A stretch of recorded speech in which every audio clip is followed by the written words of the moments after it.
Hello and welcome to the Royal Flying Doctor Service South Eastern Section Annual Year in Review event.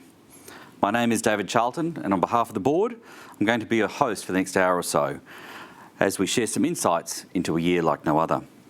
Appropriately, this is our very first virtual event. We welcome you wherever you are and we have attendees from Sydney, far west New South Wales and many places in between. As always, we like to highlight our organisation's values: care, safety, reliability and trust. For any technical issues throughout the event, please press the red Live support button on the top right-hand corner of your screen. Someone will be online and available to assist you until the end of the event. If you have any questions for the presenters, please add them to the live Q&A on the right-hand side of the screen. And you can start doing that now, noting that the Q&A session will be a little later in the program. You can also write your own notes in the session notes and download them later to keep. The resource gallery that you'll see on the right-hand side of the screen contains some stunning images from Michaela Wilbo-Wright, the Wellbeing Place images, as well as agendas and other relevant documentation. Please enjoy this area of the portal. We will also be screening a handful of short films, some of which were filmed before COVID became an issue for all of us. So for this reason, you'll notice some of the content doesn't have social distancing. Please be assured the scenes took place well before COVID became a threat in Australia. Before we begin, I would like to welcome local Gadigal man and representative of the Metropolitan Local Aboriginal Land Council, Craig Madden, for a welcome to country.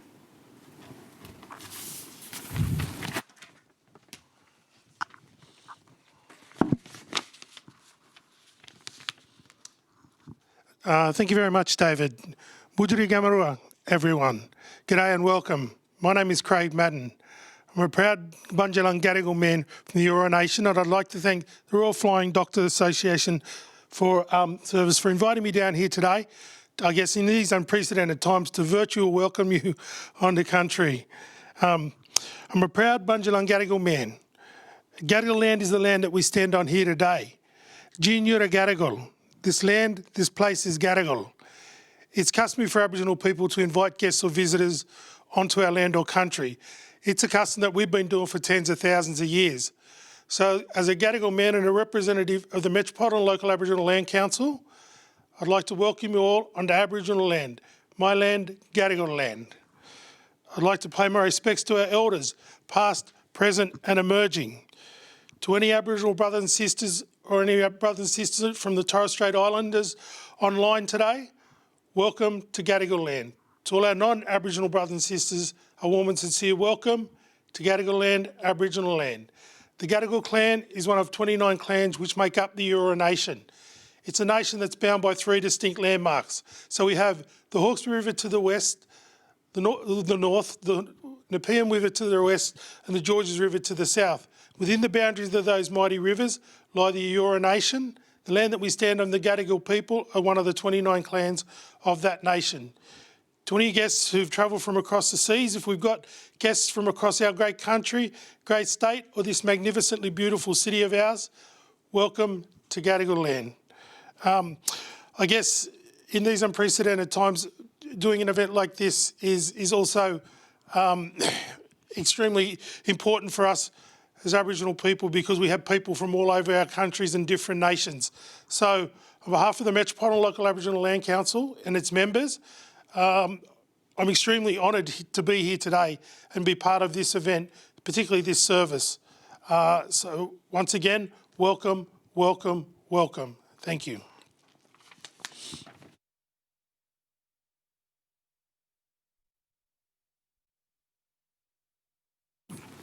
Thank you, Craig, for that lovely welcome.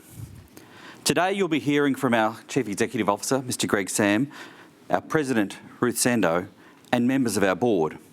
You'll also get a glimpse into our frontline activities over the past year through our team and members of our communities, our highlights, our challenges, and also our forward strategy. There are some more resources here for you to enjoy after the presentations. Year in review document, more photography, and some virtual exhibition work. So I encourage you to take a look at those resources on the right-hand side of the session and screen. But first, it's an honour to introduce our President, Ms Ruth Sando, who will now deliver her annual Year in Review address. Welcome, Ruth.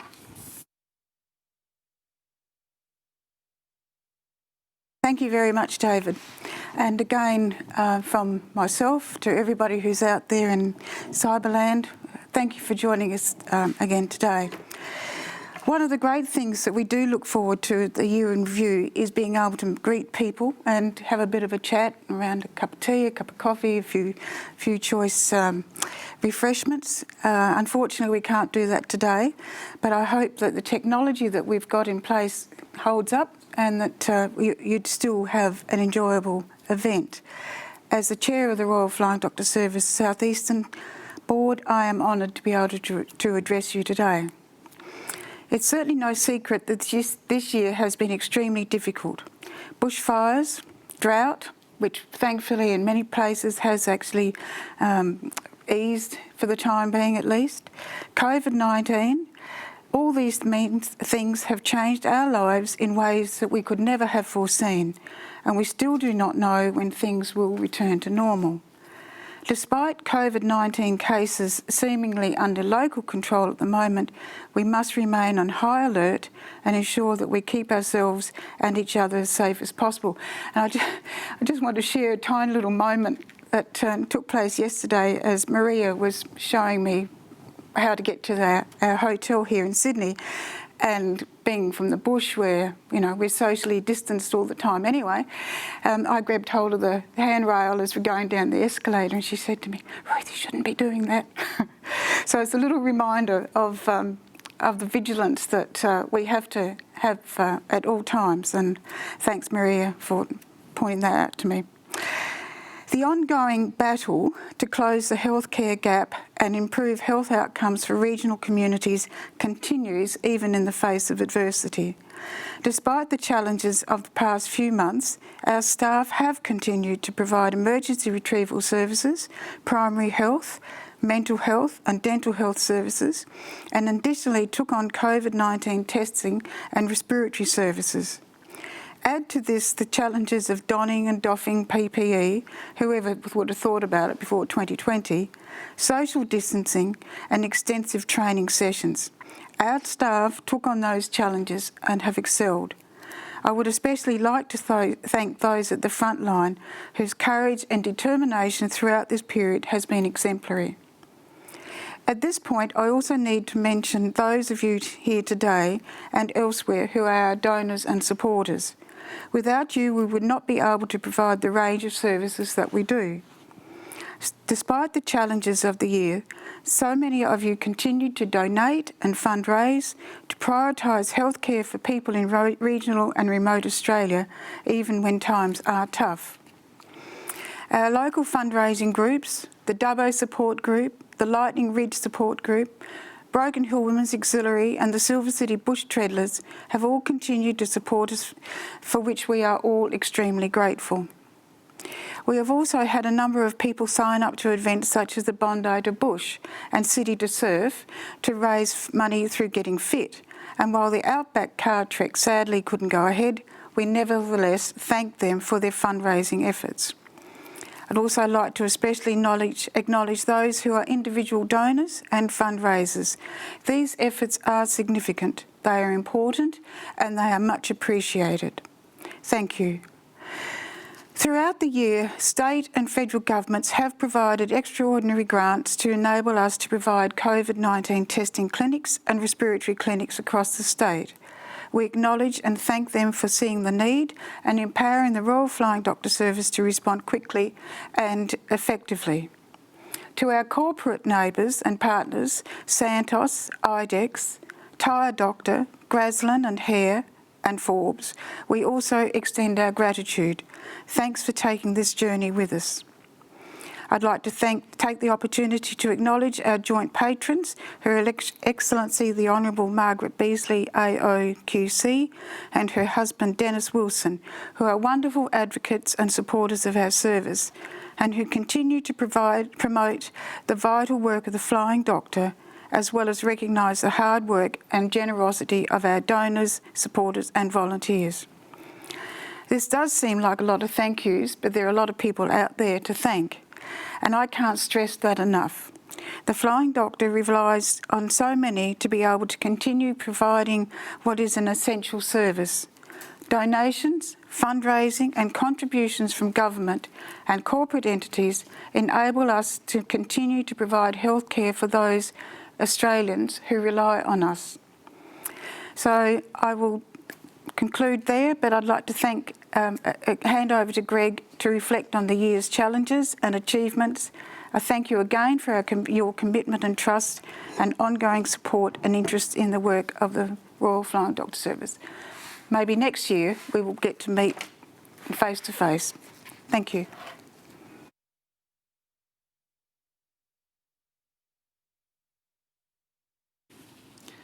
Thank you very much, Ruth, for your address.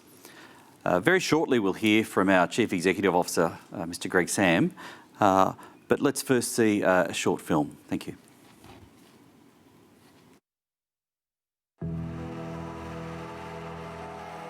COVID-19 has been challenging for everybody, especially for us delivering health services to the bush. We can't leave people alone with no health care, so it's been paramount that we continue that health care, primary health and retrieval services, dental and mental health, to all of our patients out in the bush.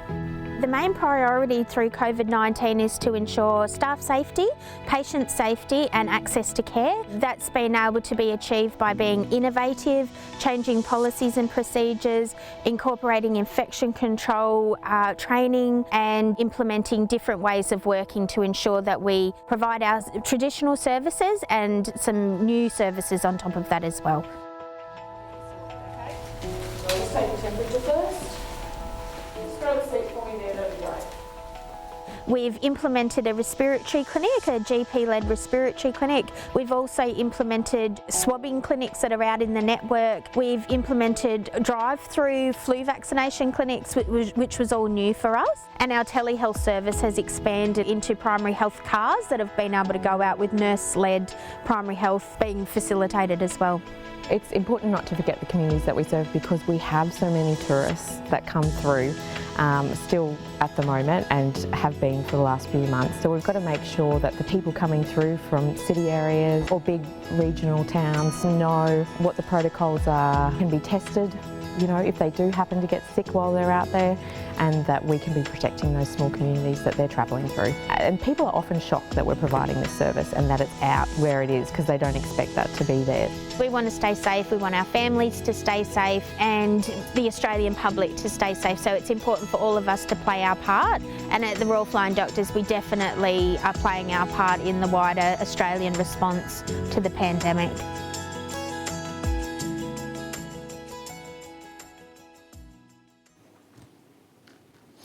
Well, good morning, everybody, and thank you for joining us on this very unique occasion for our year in review in a virtual context.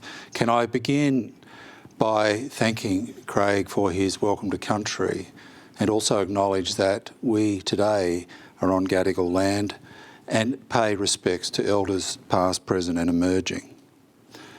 Ruth has asked me to outline the service's challenges and achievements for the year, and considering this address and just viewing the film that we all saw, it's fair to say we could not have imagined making that film or being able to need to make that film this time last year when we were all gathered in Dubbo. It's fair to say, I think, that each of us have shared the experience through the last 9 months of how impact has affected our lives. But it's great that you could join us today, and it's great to be wherever you are. As we have just concluded the AGM, we were able to outline that the financial year really for us fell into two distinct halves. The first 6 months was planned business as usual until we got to Christmas on the back of droughts and fires, preparing for what was going to be a challenging summer and year ahead. The subsequent 6 months, though, brought the need for us to rapidly prepare and respond to COVID-19 as a public health emergency and then a global pandemic. we had to effectively completely revisit our plan and our strategy and review and examine all our health services in all areas of the business. Our operations span across a number of state borders, and this has posed a number of challenges for us. But ultimately, with the board's guidance, we set the objectives that we would keep our staff safe and well, that we would maintain the optimum level of services that we could through COVID, as much as the restrictions would permit, and that communities felt safe in us providing. And finally, to be able to manage the financial and resource impact arising from COVID. Pleasingly, the success for us has been that we've been able to meet those objectives. The video we just saw outlined the need and the value of RFDS in responding to COVID. The need in rural and remote areas in particular was quite specific.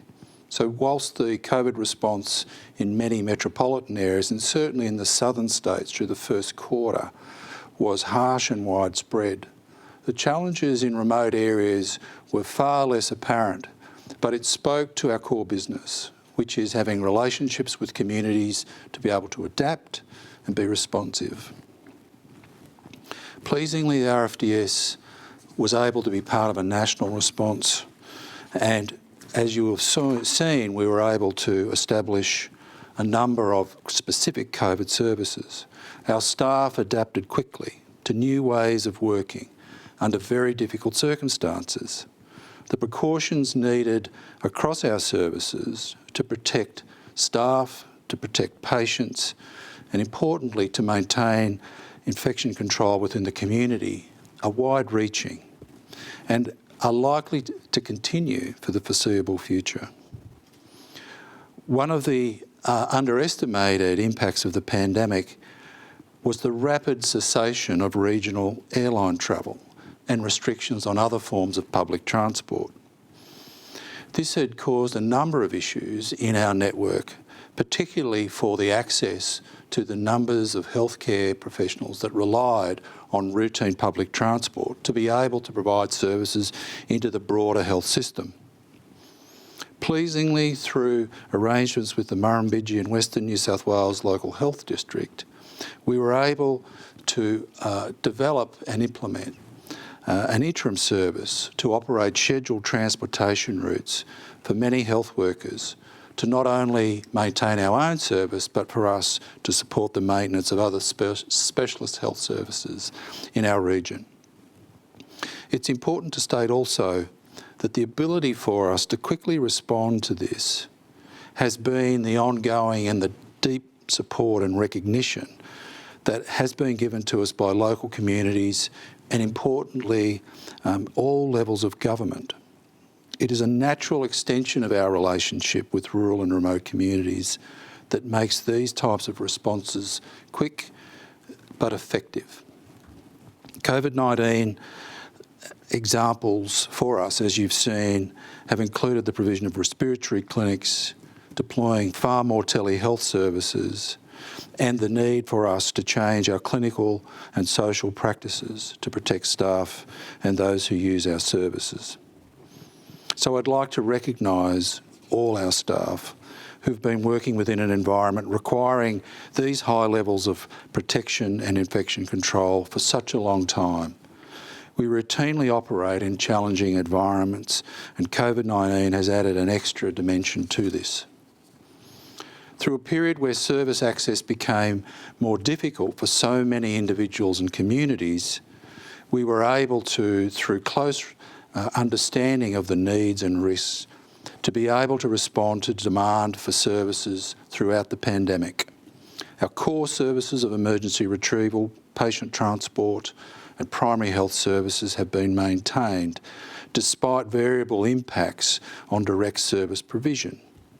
Some service demand decreased quickly early in the pandemic, arising from a closure and a downturn in elective surgery and non-emergency health services.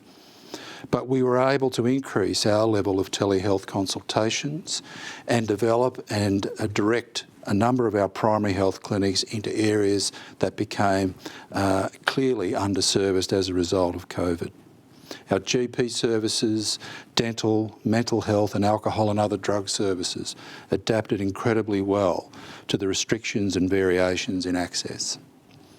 As outlined in our year in review document, we were able to deliver 53,000 patient contacts through over 4,200 clinics, which is on par with the previous financial year, which, given the circumstances, is a very pleasing and positive outcome.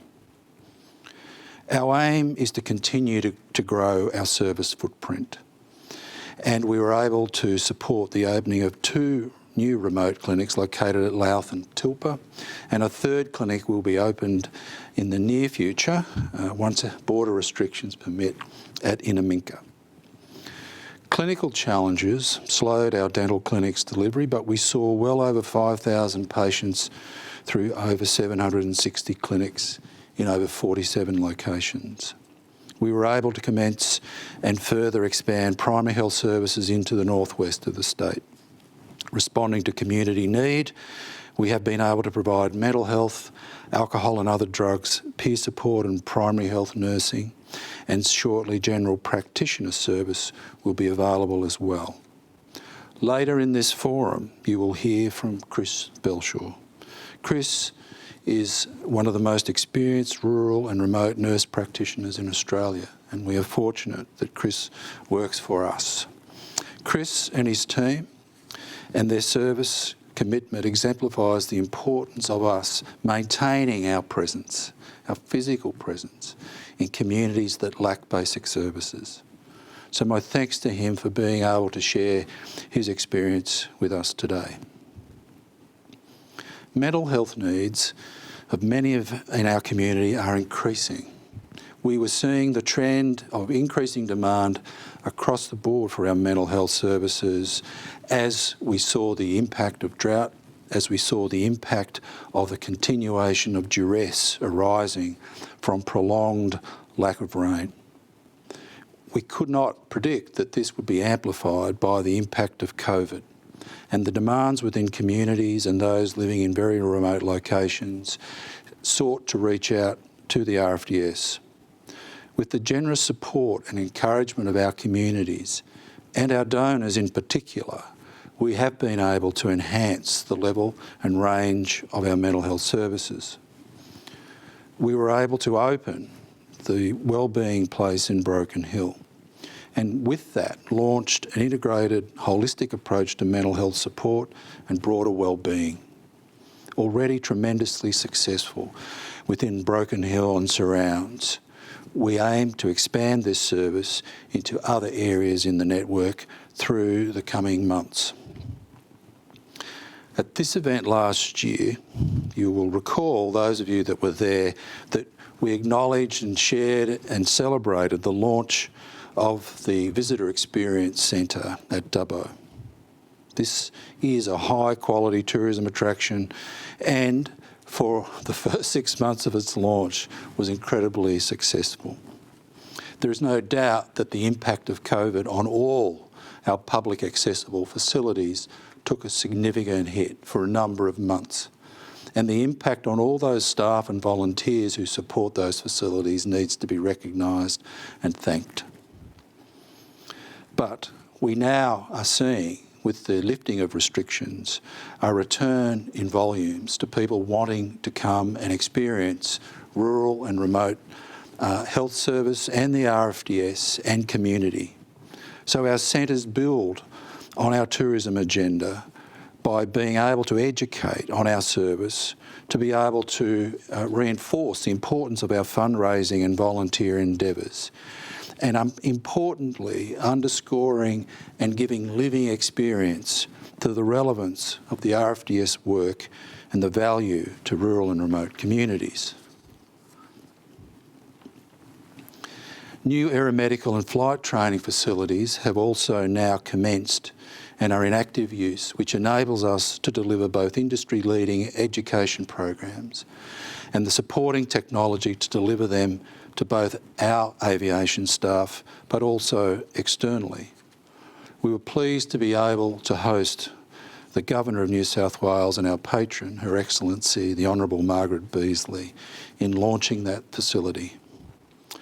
They contribute a significant amount to maintaining our relationship with the industry, with government and other donor and supporters, but importantly, it gives our service a degree of sustainability over the operation of our aeromedical services. The significance of reviewing the year is to represent how the service continues to provide essential services and value to rural and remote communities and for those who support us. We are deeply grateful to our many dedicated and generous supporters and volunteers who donate time, resource and goodwill as contributions to the provision of our services. As outlined previously, it is through the generosity and vision of our supporters that we are able to operate, grow and develop. A number of the highlights of the preceding year have arisen because of our fundraising and donor support. The Dubbo Visitor Experience through the fantastic work of the Dubbo Support Group and the Dubbo and regional communities. The Wellbeing Place was made possible and activated through the Broken Hill Women's Auxiliary and the Silver City Treadlers. We are seeing the direct impact of that straight into the community. The next stage of that, as mentioned, is to see it extend to the rest of the state. The remote health clinics at Louth, as Ruth outlined, and Tilpa, was made possible by a generous donation. The donation was to improve access of services to communities, and RFDS was seen as the most valuable partner to enable that. The long-standing and ongoing contribution of the Outback Car Trek, which supports so many services and so much of our capital across the service. And I'd like to acknowledge specifically this year the generous and important donation from the Reinhardt Medical Foundation, which has assisted us in responding to the impact of COVID-19, and also to have some longer-term legacies in our health service associated with telehealth capability, but also to continue to improve our electronic medical record. These aid in care delivery directly. I'd like to acknowledge the particular challenges and impact that COVID has had on all our fundraisers and donors. As Ruth outlined, we share the disappointment of the deferrals, delays, cancellations due to the required restrictions, but we greatly appreciate the effort that was necessary and will be maintained to provide your support for us. And we recognise any support in any way possible. So thank you. In closing, I'd like to summarise by saying, in answer to Ruth's question, I think our biggest achievement in 2019-20 is now being able to demonstrate our ability to adapt and respond and provide focus on providing the best possible services in rural and remote areas despite the scale and severity of the challenge. COVID-19 is something we all share, and as such is the shared focus for us as we head into the next year in providing care and services to community in need. I would again like to add my thanks to our patrons, to our supporters, volunteers and donors. Please know that your efforts are seen, appreciated and make a direct and vital difference to the lives of Australians in rural and remote communities. Pleasingly, these efforts and the intrinsic value of the RFDS, fingers crossed, will soon be on display through the release of the new RFDS TV series, for which I'm pleased to be able to say filming and production has now concluded, which we hosted at our Broken Hill base and surrounding communities. This will no doubt motivate a new generation of supporters across the country and hopefully the world, and once again put RFDS back on the global map. So finally, a heartfelt thanks to every member of the RFDS staff who have risen wonderfully to the demands of the last year. It is a workforce that we can be all rightly proud of. Thank you very much.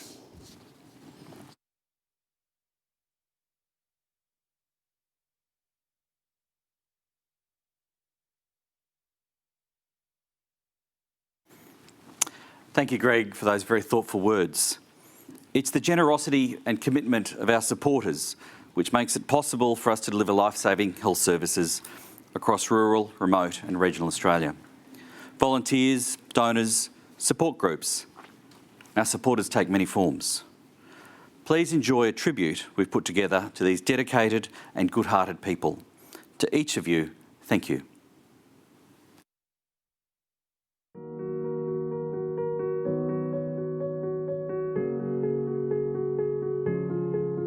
Flying Doctor Service means a lot to everybody, doesn't it? Because it's a vital part of our Australia. Just knowing that we are there for people in need. Without commitment from people, you don't get to have a lot of things. You know, doing what we're doing now for the Flying Doctors is really important. To ride for them and to raise funds for them is very rewarding because they are giving us a huge amount of support with their services as well. Became involved with the Royal Flying Doctor Service of Australia when I was asked to go on to the Board of Trustees in the UK to help raise funds for this wonderful endeavour. It's very rewarding to know that you're helping somebody, and it's not a difficult volunteering job. I mean, the balls take a lot of organising and the puddings take a lot of organising, but we all enjoy the time that we're together helping one another. It's a pride. It's living with yourself knowing that you've done something for somebody else, not just yourself. Nurses, we have policemen, we have ordinary people like me. Yeah, just a great crew. My wish would be that the Flying Doctor will be there for everybody, as it has been for me. If we can help in any which way, it's a benefit. All up, I'm proud of just about everything that RFDS stands for. They're a great organisation. We couldn't do without them.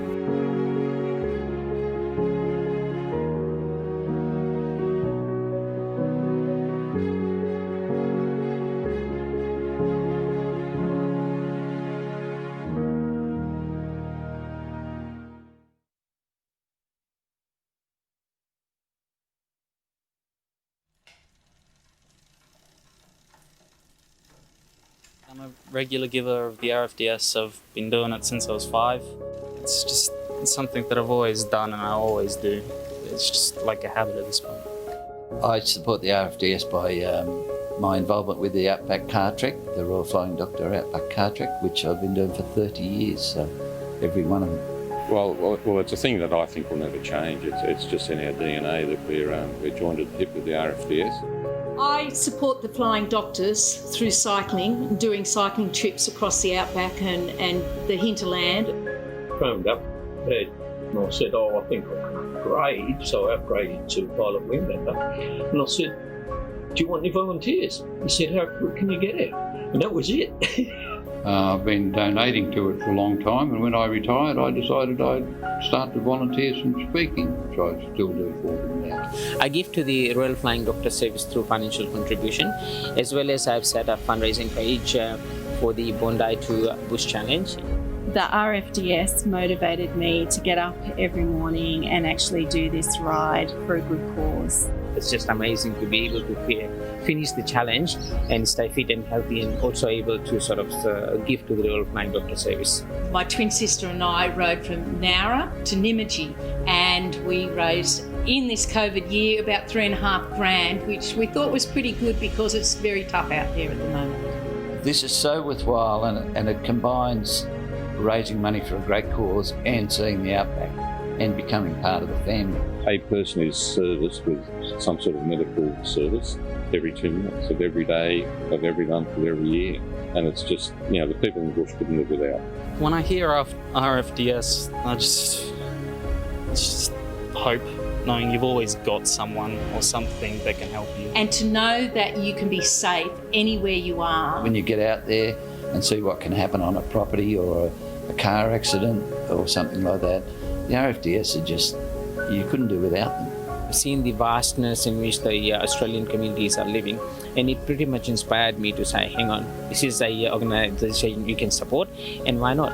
And since then I haven't stopped. So 10 years on and it's still there.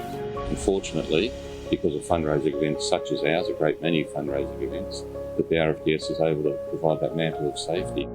If you're going to pick a charity, pick the Flying Doctors, because you're helping people right across Australia. And if we don't have those farmers and people on the land, then we're not a functioning society. Yeah, I'm lucky enough to have a bit to spare. Like to do something good with it.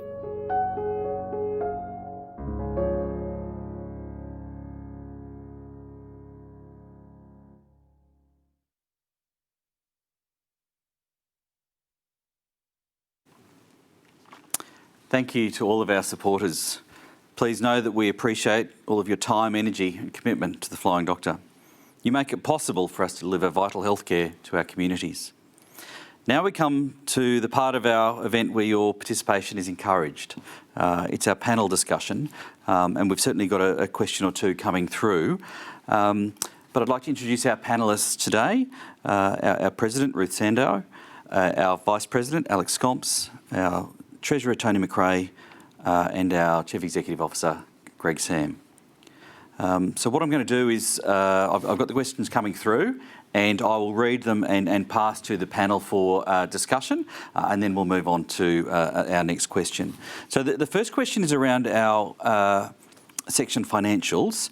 The first part is interest in our cash on hand and the health of our balance sheet. And the second part of the question is to seek an understanding of what our next financial year capital plans are. Greg, thank you. Thank you. Thanks for the easy questions first. It's a good question because you'll see in the financials there was a significant shift around the balance sheet, particularly around capital, and how we had managed a lot of work in progress from the preceding year to bring it through to account this financial year. So you will have seen movement in work in progress, particularly for a lot of property and infrastructure that was brought to account for the Dubbo completion of the Dubbo build, which would have seen, I think, over $13-14 million moved into the account of expenditure for the last financial year. I think there would be a similar effect also with the timing of the account for which we brought new aircraft into the fleet between 18-19 and 19-20. So overall, I think if you look at this across the 5-year period, which was the end of 19-20, concluded our 5-year strategy, we had a number of major capital plans that would, at the back end of that, actually start to change the way the balance sheet looked. I'll get to Tony and tick about, I guess, the state of cash and what that means for us. But fundamentally, I think the message is that that heavy investment in capital that was raised largely through both RFDS, donor and government contribution will start to ease off a little through the next few years.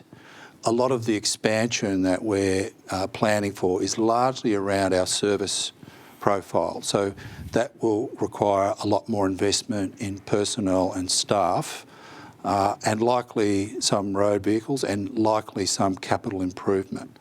But I think what we've now established is a rhythm whereby which we can send some clear messages to our donor and supporter base around the next 3 to 5 years of the capital investment to seek to get that support to underwrite it. I think the other change to mention that historically the Commonwealth Government provided us with some capital replacement for aircraft, and that will no longer continue. And 3 years ago, we recognised some of the challenge as we both grow the aircraft fleet and as that fleet ages, that what we were trying to avoid was needing to replace half a dozen or indeed a dozen aircraft within the spate of 1 or 2 financial years. So the fleet plan tries to level out, I guess, the level of expenditure that we will require. That's got to be intermixed with our service plans and our commitments under existing retrieval and other aeromedical contracts. But we're also in a position now where, by virtue of our investment strategy, that the proceedings from our capital funds in particular contribute to the offset of interest when we borrow to fund our capital. So it's a far more sustainable system given the amount of capital that we need to carry in the organisation. But it does require us to have a longer term planning frame. Tony, did you want to comment on our cash position and what that means? Yeah, so thanks, Greg. And the cash position of the service is particularly strong at the moment. We hold over $30 million in cash investments and equivalents, including term deposits. And the way we view our investments is basically into 3 key buckets. The first is for our immediate term and largely investing in very secure and liquid cash assets. We then have a tactical fund where we're looking at more of a 3 to 5 year horizon, where we're able to diversify a little bit of that, but still maintain a very sound investment profile.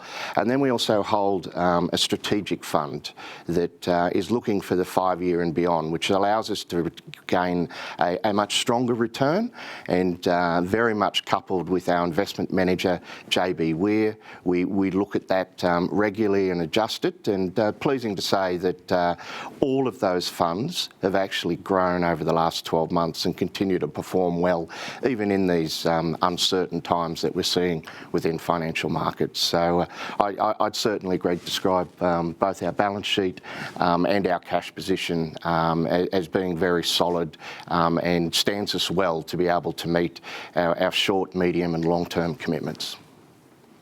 All right, thank you. We've now got our next question, and the question is around donor funding.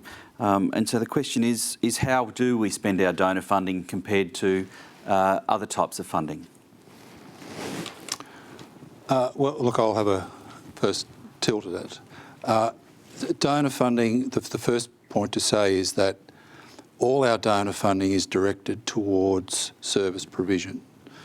And that forms sort of 3 components of that. Donors may be given the opportunity to directly fund a service or an asset. So we need a building, we need and want to start a service, and we will direct donor funds directly to that and account for it. Outside of that, we have a general ongoing need, as we've talked about, for both service and capital and infrastructure. So both replacement, but also to start and build new assets and new services. And so we're able to use both current and recurrent donor funds. But importantly, the value of us maintaining a surplus each year is that accumulation through the surplus means that we're able to dip into that as we need. So that gives us both a safety net if there's an emergency that we're required, but it also gives us an opportunity each year to plan. Finally, I think the other major element to our fundraising and donor relates to the fact that we are in the middle now of a 5-year fundraising strategy. And the board, and indeed I recall at one of our year in review meetings held at Parliament House about 5 years ago or 6 years ago, that a number of questions were, how was the service addressing the need to maintain our donor base? How were we looking at regeneration of our regular givers? How were we maintaining that solid base of people that will financially support us over time. And that discussion yielded the fact that we as a service needed to adapt to contemporary ways of approaching the fundraising market. It is very competitive, and at times of economic stress becomes even more so. So we have utilised the strength of the brand, and we are now accessing fundraising through a number of other channels, including face-to-face, and through a number of regular giving platforms. The aim there is over time to actually double the amount of fundraising revenue we have by increasing our donor base by an equivalent amount. So how we engage people outside of our traditional network and communities has been a large focus of that strategy. So far you will have seen that our fundraising revenue remains very, very strong, as does our bequest revenue. We don't take that for granted, and part of this strategy is to continually look at the market opportunities, look at what other charities are doing, test the acceptability of approaches to people and trial it before we go widespread. And also look at the work that other RFDS sections are doing, and this is also now part of, a national approach to understanding that marketplace better. But fundamentally, the cost of doing that has some upfront investment, so you will see that our ratio of cost to return through the past couple of years has increased marginally, but that has been associated with an increase in total fundraising revenue, and that is expected to increase, to grow over time, so that conversion ratio that sits just under 30%, I think, will reduce over time. So ultimately the message that we provide, that every donor dollar is given directed towards a service. The role of the organisation is to provide clarity around the planning so that we can direct those funds and that we can offer specific returns of either capital, equipment or services for particular donations, or that we maintain quite clear transparency that the amount of donations we receive each year flows through to the value of the service that we provide, whether that's people or things. If I can just add there, Greg, and reiterate what I spoke about in the AGM, the donors have enabled us to invest in additional programs that the services are chosen to do. And if we put that into context, in the year 15-16, we spent just over $2 million in RFDS services. In the past financial year that we've just been through, we spent just under $10 million. And that wonderful contribution has allowed us to expand our services and be able to provide much greater value to the communities that we do serve. And quite frankly, without the support of our donors and bequests, we wouldn't be able to generate the surpluses and provide the services that we do today above and beyond what we're funded for. All right, thanks, Greg. Thanks, Tony. The next question we've got is around our tourism and visitor experience, and I can certainly say I very much enjoyed visiting Dubbo and seeing the visitor experience there. How is it going, and what do we think is going to happen in the future in terms of our visitor experiences? Actually, I'm happy to talk about that. I enjoyed working with tourism to a certain degree anyway. I think that the whole expectation around the visitor centre in Dubbo, which if everyone has been there will know is absolutely fantastic, and if you haven't, well, let's make a plan to go there soon. Clearly, when you look at the reports of the visitor numbers going through now, post-COVID, getting up and running again has just been absolutely amazing. I think the percentage of people greater than expected is about 40%, something of that order. And that in itself is generating not just a cash investment back into the RFDS, but but also encouraging and enticing young people particularly to look at the RFDS as a life work option, whether it's in aviation or medicine, nursing, whatever. But the big thing about Dubbo is that it focuses on the bush, which is where our focus should be, and presents a whole array of information and experiences for people to enjoy. I think it's wonderful, and I congratulate everyone in Dubbo, the Dubbo support group, for helping to put it all together, and anyone who's contributed in any way, and the volunteers who have worked so hard over the years to raise funds in Dubbo for that experience. Yeah, I think it's fabulous. And as someone that looks at the numbers intently, it's pleasing to say that the results, both year to date, are ahead of where we expected them to be, and that that's on the back of having to be closed for a period, and the number of visitors is ahead of where we thought it would be, and indeed about half of what we thought we'd get in our long term in 5 years' time. Yeah. So it's not only a wonderful facility, but it's a facility that people value. All good reports. David, if I could add also, just our tourism approach covers a number of areas, including our Broken Hill Visitor Centre and Experience and base. And the board is looking at the future in terms of infrastructure master planning for Broken Hill into the future. And back to, I guess, the question on donor funding and capital and infrastructure. Part of the value in RFDS being able to participate at a community level and a regional level is that we contribute to local economy in addition to the contribution it makes directly to the service. So a large part of the enabling of the Dubbo expansion was an acceptance by Commonwealth and state and local governments to the net value that RFDS can bring to the region. Similarly in Broken Hill, it is a different type of market, and I'm sure Clyde Thompson, who'd be on the call, could tell us a lot more detail around those different types of visitor markets. But the intent is to continually improve our offering at Broken Hill as well. And for those of you who haven't, you should go.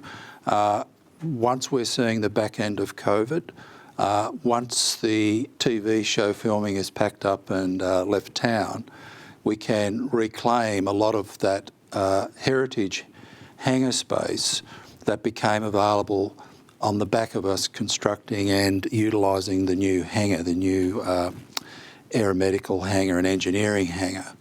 So within the next few months, we will start to rebuild that offering improvement in Broken Hill and look again at what may be feasible into the future to improve the infrastructure there, the visitor experience, and indeed the experience for our staff as well. That interest that it generates in terms of local, state, Commonwealth government means that we can attract potential government support for it. And so part of our plan has been to look at ways of making improvements that has a direct service benefit to us, but also enables us to bring governments and other funders and supporters to the table to say that that additional investment will make a return not just to us as a service, but to those local communities as an economy. So I think it's fair to say that we are aiming to make further improvements in Broken Hill through the next year or two. All right, thank you. Next question we've got is around some of our aviation services, and just really interested, I think, to understand why the investment in pilot training and why Dubbo. I'll take that one, David. Thank you. That's a great question. Making some significant investments in pilot training at the Dubbo facility, which is a very important part of that whole precinct. So obviously for our business, the aviation component is core to delivering our services to the bush and to the people of the bush.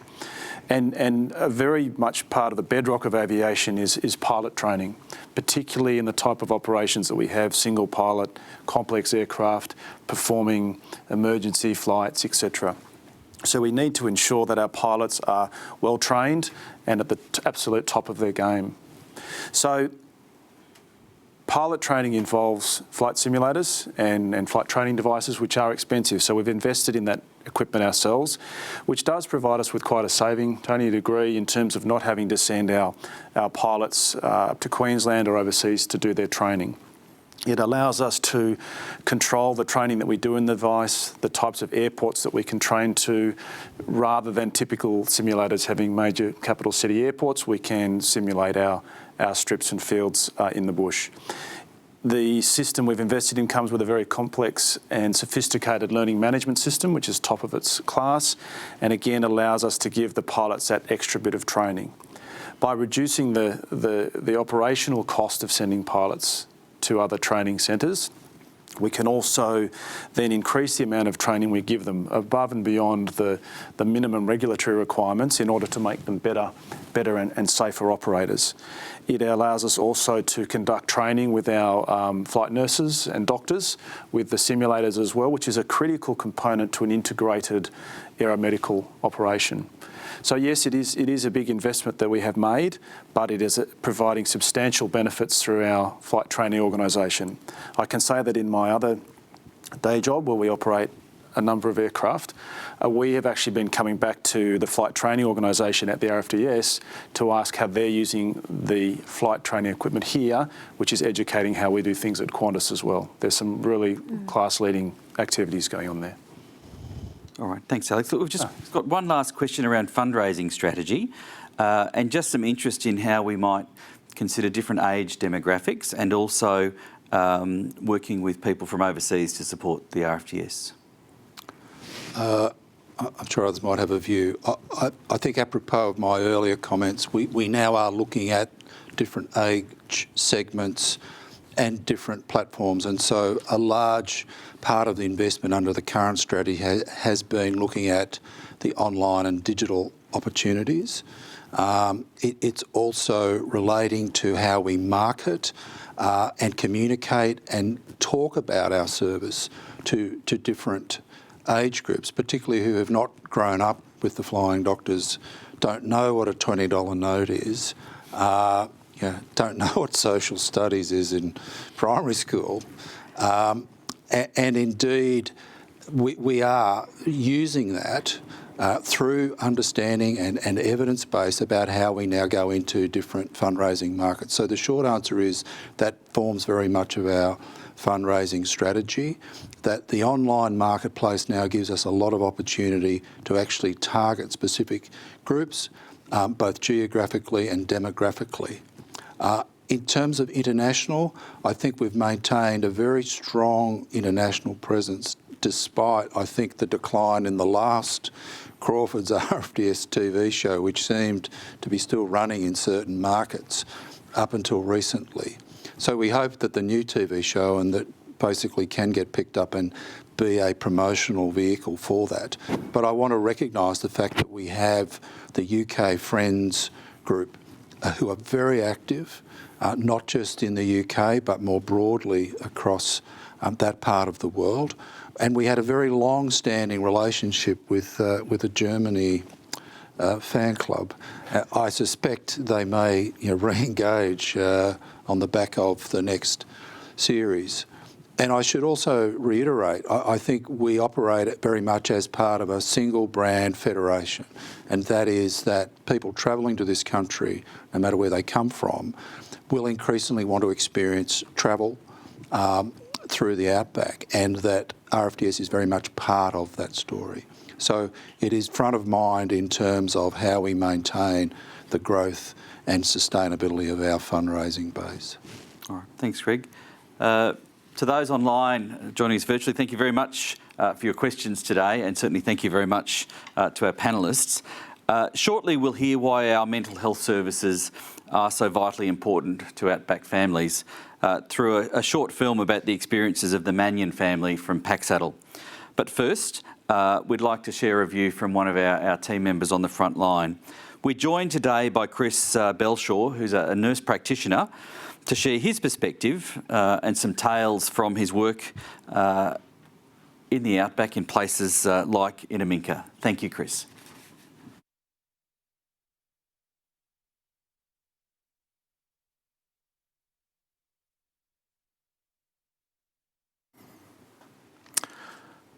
Hello and thank you. I'd just like to thank the board and Greg for their opportunity to invite me here to speak. And I'd also like to thank Frank Madden for his welcome to country. Now, welcome to country is very important for me because 26 years ago I came as a boy from Belfast to work in the outback.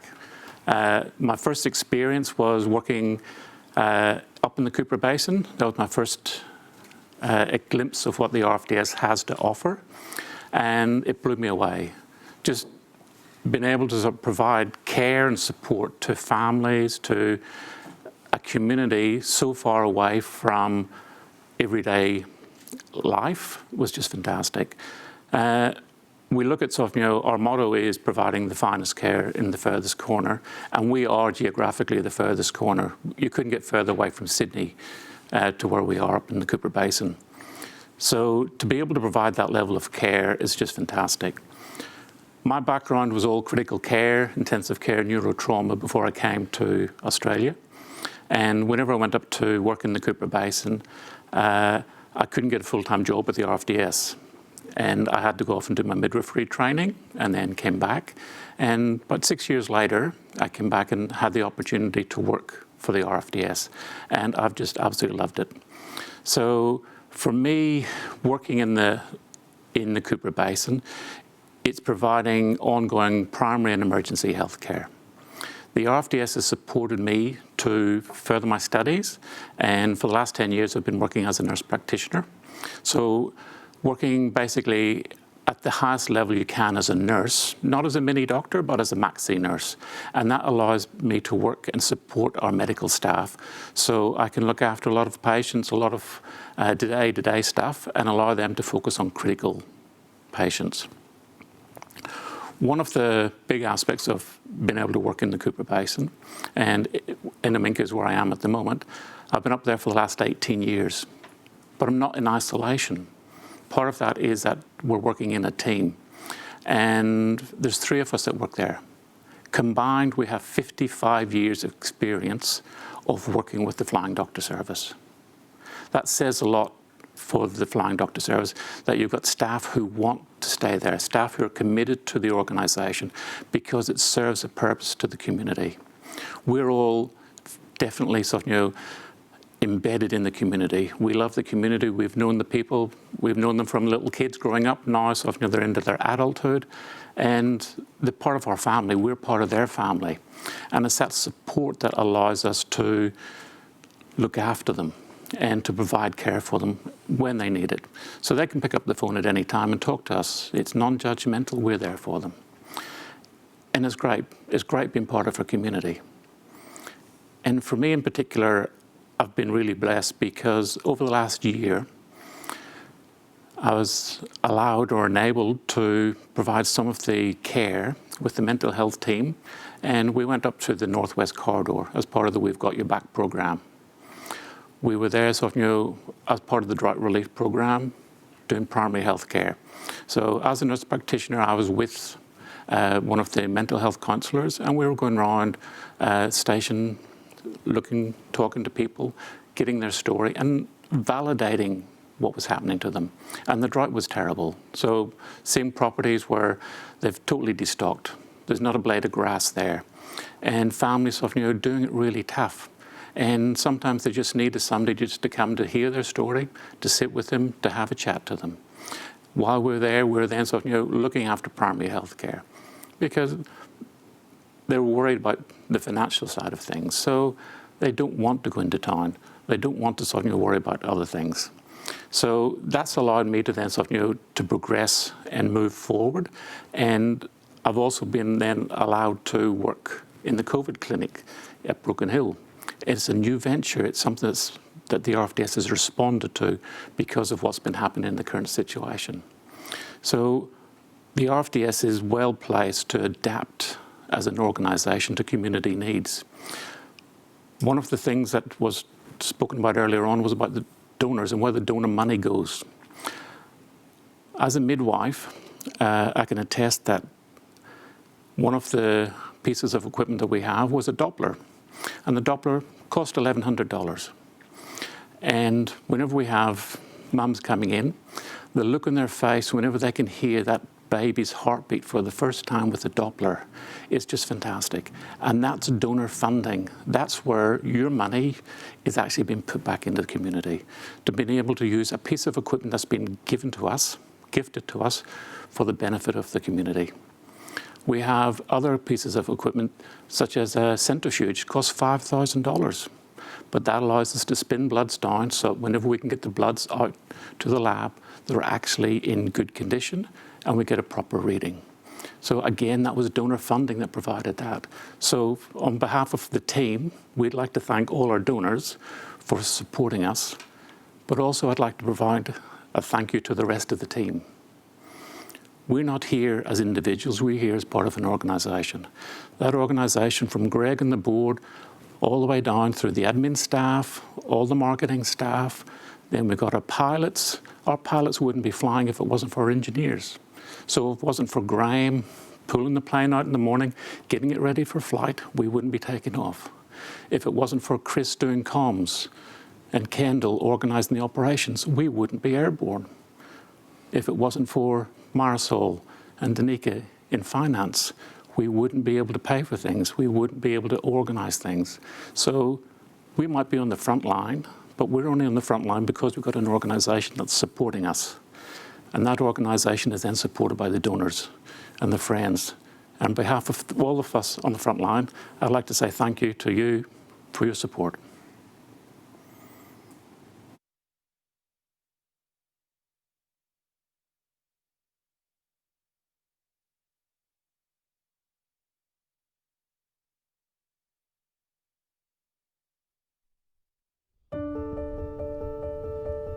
So my husband and I, Nick Mannion, and our 3 children, we live on a sheep and cattle and goat station, roughly 180 kilometres north of Broken Hill. It's pretty gut-wrenching when you're feeding your stock all the time and you go out there and, you know, we're doing our best to keep them alive, but to what end? Because it's sort of, you know, if we feed them for another month and you feed them for another month and you think, oh, is this enough, is this enough? You know, we know with this lifestyle that there's going to be drought. It's not a question of if we will, it's when we will. It's just how it goes. But you work every day for your good season and then you can give your kids this amazing lifestyle. Not being from the land personally, I have had to adjust every day, and every day for me is learning, and then having 3 small children now as well. It's tough, you know, it's not easy work, but I have a very supportive husband, and knowing that I've got him too, like, that's amazing for me. Yeah, so it would have been mid last year I noticed with Imogen that she was having a few behavioural changes. She was having outbursts with her younger brother, and also her hair was thinning. It was actually my husband that noticed it first. He went to get her out of bed one morning, and when she was getting out, she sort of unrolled her hand and there was a clump of hair in there. And it wasn't, you know, just a tiny little ball, like there was a fair amount of hair. It got more common that in the morning she was having clumps of hair in her hand. And then particularly when this real obvious thinning spot on the back of her head started to get worse, it was just a triggering thing where I was like, right, we need to pinpoint what's happening for Imi here because something's not right. So we took Imi in, she met Leslie and she was happy to stay, play, and it went from there. We booked in for 8 sessions and it turned out, yeah, it was the best thing we could have done for her. If I was talking to a child and a child asked me what play therapy is, I would word it in a way that we all have this stuff. And there's this stuff in some of us that we don't quite understand sometimes, and that stuff's those feelings. For us as adults, we might go to someone and talk, to a counsellor or a psychologist, and we can talk out our feelings.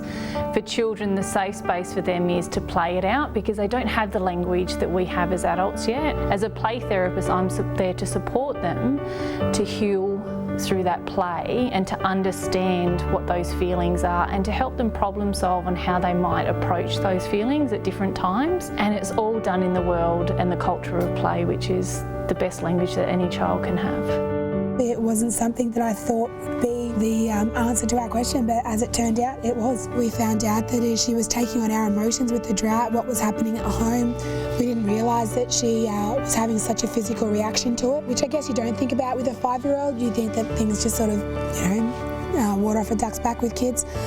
So at night, because she was in a deep sleep and she was getting anxious about it, she used to rub her hair and pull it out. And now, her hair's growing. We haven't had any clumps of hair. We haven't had thinning. It was amazing what those sessions did for her. If this had happened 2 years ago, we would have been going to Adelaide or Sydney for the help. And now we've got this service in town. It's invaluable.